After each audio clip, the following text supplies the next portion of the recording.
Welcome friends, स्वागत है आप सभी का आपके अपने चैनल में जिसका नाम है काल। और काल एक्चुअली एक नॉलेज बेस्ड चैनल है दोस्तों। और आज मैं आप लोगों को बताने वाला हूं एक ऐसे शख्स के बारे में जिनके बारे में जितना कहा जाए दोस्तों उतना ही कम है। जो हमारे अगर कहा जाए कि भारत की शान है, भारत की जान है, तो उस वो भी कोई कम नहीं होगा दोस्तों। क्योंकि आज हम बात करने वाले हैं रतन टाटा जी की। जी हाँ, और हम सभी जानते हैं कि रतन टाटा जी कितनी बड़ी शख्सियत हैं, जिनके बारे में जितनी तारीफ़ की जाए उतने कम है। क्योंकि उन्होंने काम ऐसे किए हैं जो अपने एम्प्लॉयज़ को लेकर, जो अपने कंपनी को लेकर इतना ज़्यादा एकदम जिसे कहते हैं कि डाउन टू अर्थ रहते हैं, हद से ज़्यादा दोस्तों। अपने काम को लेकर बहुत ही ज़्यादा सिंसियर रहते हैं और सभी के बारे में बहुत सोचते हैं। अपने देश को आगे बढ़ाने के लिए हमेशा से सोचते आ रहे हैं दोस्तों। और कोरोना के टाइम पर भी सबसे पहले जो उन्होंने जो सबसे पहले व्यक्ति थे दान करने में, वो भी रतन टाटा ही जी थे। उन्होंने जो डोनेशन की थी वो 3,000 करोड़ की थी दोस्तों, जो सबसे पहले उन्होंने की थी कोरोना के टाइम पर। और एक और चीज़ मैं आप लोगों को बताना चाहूँगा दोस्तों कि रतन टाटा जी जब उनके एक एक्स एम्प्लॉय थी, जब वो रिटायर हुई, तो वो उनसे मिलने के लिए, जब वो बीमार हो गई तो उनसे मिलने के लिए रतन टाटा जी खुद उनके घर गए थे। जी हाँ, जबकि उनकी खुद की तबीयत काफ़ी ज़्यादा ख़राब थी, लेकिन उसके बावजूद भी वो उनसे मिलने के लिए अपने एक्स एम्प्लॉय से मिलने के लिए उनके घर गए थे। और जी हाँ दोस्तों, एक और चीज़ मैं आप लोगों को बताना चाहूँगा। ये 90s की बात होगी दोस्तों। उस समय पर जो है महिलाओं को उस समय पर ज़्यादा रोज़गार नहीं दिया जाता था। तो लेकिन रतन टाटा जी ऐसे पहले शख्स थे, टाटा कंपनी ऐसी पहले शख्स थी जिन्होंने एक महिला इंजीनियर को अपने पर्सनल इंटरव्यू लेकर, उनको मना कर दिया गया था टाटा कंपनी में, तो उन्होंने लिखकर टाटा जी को एक मेल किया था, रतन टाटा जी को। उसके बाद उन्होंने उनका पर्सनल इंटरव्यू लिया था और उसके बाद उनको इंजीनियर की पोस्ट दी गई थी। तो और उससे वो बहुत ही प्रभावित हुई थी। उनके जो हस्बैंड है वो विप्रो कंपनी, इन्फोसिस कंपनी के सीईओ हैं, मैनेजिंग डायरेक्टर हैं, सॉरी। उनकी पत्नी के साथ ये वाक़या हुआ था दोस्तों। और आज भी वो रतन टाटा जी की बहुत ही ज़्यादा इज्जत करते हैं दोनों ही।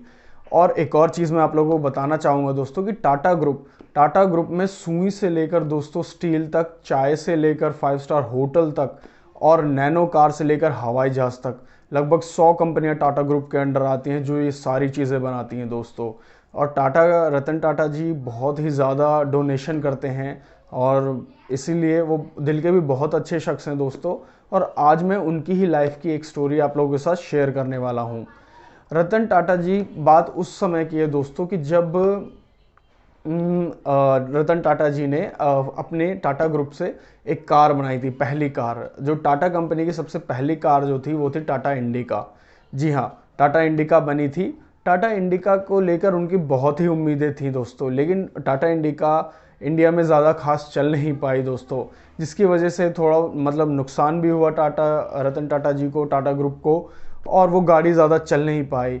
उसके बाद रतन टाटा जी ने सोचा कि इसको बेच दिया जाए। जो उनका ये था कार बनाने का जो ये था डिवीज़न, उसको बेच दिया जाए। तो इसके लिए उन्होंने जो फोर्ड कंपनी है, फोर्ड कंपनी से मीटिंग फिक्स हुई थी इस चीज़ के लिए। तो उनके जो भी एमडी थे कंपनी के, उनसे बात हुई, उनके साथ मीटिंग थी। वो 3 घंटे की मीटिंग चली रतन टाटा जी के साथ, लेकिन उसमें उन्होंने कुछ ऐसी अपमानजनक बातें कह दी जो रतन टाटा जी के दिल को लग गई बहुत ज़्यादा। उन्होंने उनसे कहा कि जब आपको कार बनाना आता ही नहीं है तो आप कार बनाते क्यों हो? जब कार डिज़ाइन करना आता ही नहीं है तो आप करते क्यों हो? ऐसी चीज़ों में क्यों पड़ते हो? ये बात जो है रतन टाटा जी को बहुत बुरी लगती है। और वो दूसरी बात ये कह देते हैं कि जब हम ये समझ लीजिए कि हम ये कंपनी को खरीद कर आप पर एहसान कर रहे हैं, बस इतना समझ लीजिए। तो रतन टाटा जी को ये बात बहुत बुरी लगती है। वो सीधा वहाँ से इंडिया आ जाते हैं, उसका मीटिंग से ख़त्म होते ही वो किसी को कुछ नहीं कहते हैं। वो वहाँ से निकल कर इंडिया आ जाते हैं और जो कंपनी को बेचने की या बंद करने की बात चल रही थी उसको, जो डिसीजन था उसको टाल देते हैं।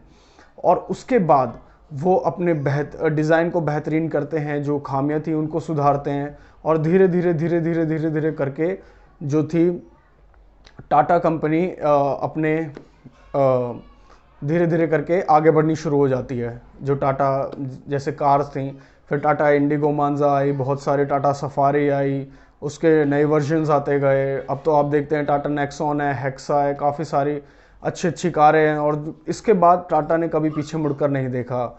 और ऐसे ही करते करते करते करते वो बहुत आगे बढ़ने लगे। टाटा का मतलब नाम होने लगा पूरे इंडिया में, इंडिया से बाहर भी, क्योंकि उनकी और भी सारी कंपनीज थी।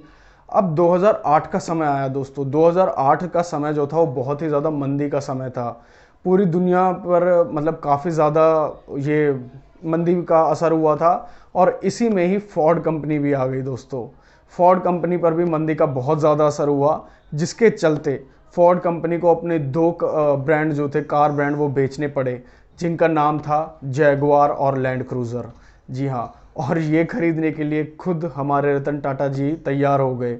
उनको मुंबई बुलाया गया, मुंबई में मीटिंग हुई, लेकिन रतन टाटा जी ने एक भी ऐसा शब्द नहीं कहा उनको जिनसे उनको अपमान महसूस हो या कुछ भी ऐसा लगे कि हाँ हमने इनके साथ क्या बर्ताव किया था। उल्टा उनके जो एमडी थे उन्होंने रतन टाटा जी से कहा कि आप ये कंपनी खरीद कर हम पर बहुत बड़ा एहसान कर रहे हैं दोस्तों। लेकिन इसके बावजूद भी रतन टाटा जी ने उनसे एक शब्द नहीं कहा। उन्होंने चुपचाप वो कंपनीज खरीदी, और दूसरी बात, उन कंपनीज का खरीद कर भी नाम नहीं बदला। जो भी सारी चीज़ें थी वो वैसे की वैसे ही रखी और उनको खरीद लिया। और ऐसे ही करते करते करते करते आज टाटा का नाम पूरी दुनिया में मशहूर है दोस्तों। जी हाँ, आप सभी जानते हैं कि टाटा रतन टाटा जी दिल के बहुत ही अच्छे इंसान हैं, और उनका काम भी, अपने काम को लेकर वो बहुत ही ज़्यादा प्रोफेशनल हैं, और इंडिया को लेकर वो बहुत ज़्यादा मतलब आगे बढ़ाने का हमेशा से सोचते रहते हैं। जो भी करते हैं हमारे देश के हित के लिए करते हैं। तो रतन टाटा जी को हमारे दिल से सलाम है दोस्तों। और अगर ये वीडियो अच्छी लगे तो इसको लाइक कीजिएगा, चैनल को सब्सक्राइब कीजिएगा, और वीडियो को ज़्यादा से ज़्यादा लोगों के साथ शेयर कीजिएगा दोस्तों।